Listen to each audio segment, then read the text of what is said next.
नमस्कार दोस्तों, Radhe Radhe. I hope आप सब लोग अच्छे होंगे, मस्त होंगे, स्वस्थ होंगे।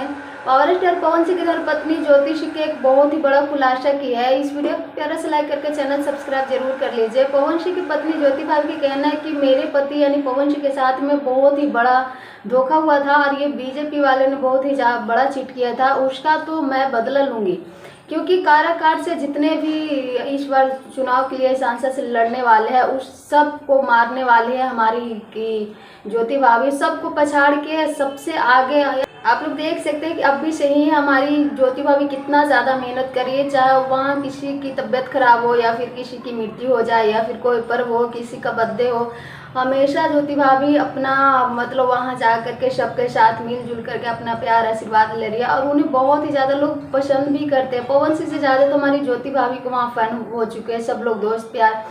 मतलब एक औरत होकर के बहुत ही ज़्यादा मेहनत करे और सबसे ज़्यादा ज्योति भाभी के सपोर्ट करें उनके पापा और उनके भाई, दोनों बहुत ही ज़्यादा उनके सपोर्ट करें। नहीं तो ज्योति सिंह के जो पवन सिंह हालत कर दिए थे, ऐसे में अगर कोई उनके जगह कोई और होती तो शायद वो इस दुनिया में नहीं रहती। वो बहुत ही ज़्यादा मेहनत के अपने जितने भी दुख दर्द थे सबको भुला करके वो बस अपना लक्ष्य को फोकस कर रही है और उनका बस एक ही लक्ष्य है, काराकाट के जितने भी लोग हैं उनके मतलब दुश्मन लोग सबको हरा करके उन्हें जीतना। और इस बार पक्का ज्योति भाभी जीतेगी। वैसे अपना राय जरूर दीजिएगा। Thank you, love you.